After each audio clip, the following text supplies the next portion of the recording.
Hello, this is David with Stupid Things People Do and what we can learn from them. Today, in defiance of recommended best practices related to engaging your audience with something other than boredom-induced sleep, we are discussing insurance. Yet again, more specifically deductibles.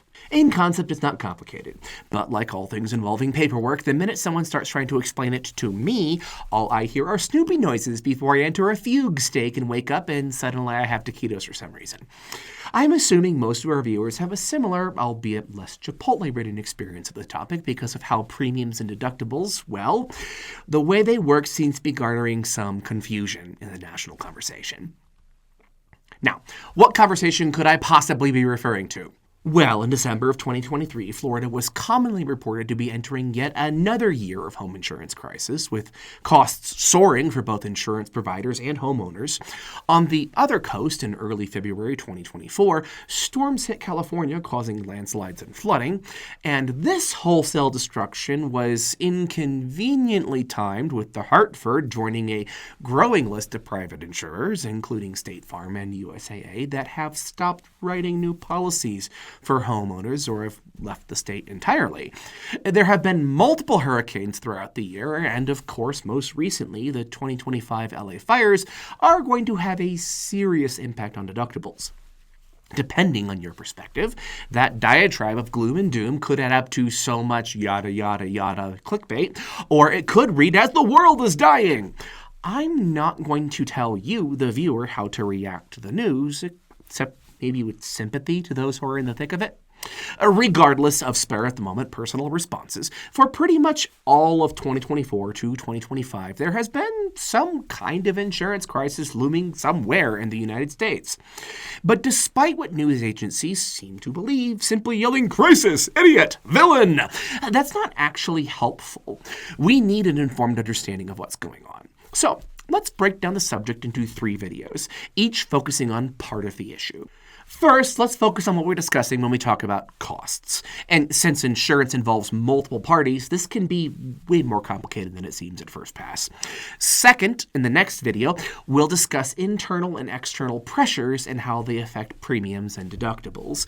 And finally, in our third video, we'll detail what to do about all this. So, costs. Like crisis, villain, and negligence. Those words are not helpful unless it's meaningfully defined. There are 3 dimensions to costs when it comes to insurance. Premiums and deductibles, that's the stuff we pay, and the amount the insurance pays.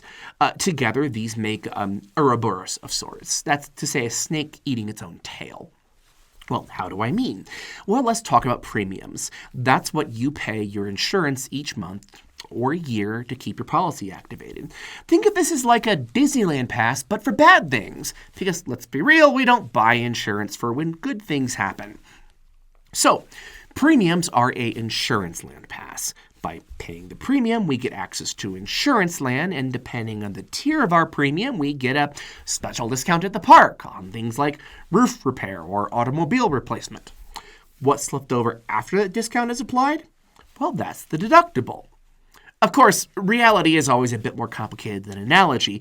A Disneyland pass is going to give you a certain percentage off rides and food, whereas an insurance policy will guarantee that you only need to pay a maximum amount for rides and food. Well, of course, it's not really rides and food in this case. It would be more like a replacement roof. So, the premium is what you pay annually to get the pass. The deductible is what you pay for the rides and food, aka a replacement roof or a car repair. And this gets to the third thing. See, normally a Disneyland pass would give, call it 50% off the lunch menu. This means that when lunch gets more expensive, the amount you pay increases proportionally, and the amount the insurance covers increases proportionally. But deductibles work a little bit different because rather than comping you a percentage of the price, a deductible has you pay a fixed amount. So with a $3,000 deductible, a $7,000 roof repair, and a $50,000 roof repair, they're going to have the same cost for you, but a radically different cost for the insurer. And this is what I meant when I said an Ouroboros. What happens when the cost of roofing repair radically changes, or when suddenly everyone needs a roof repair? In the food world, if everyone suddenly wants the same thing for lunch, the cost of hamburgers is going to go up, which means that your 50% off hamburger is also going to get more expensive. For insurance, it's similar and way more complicated. We'll discuss those details in the next video.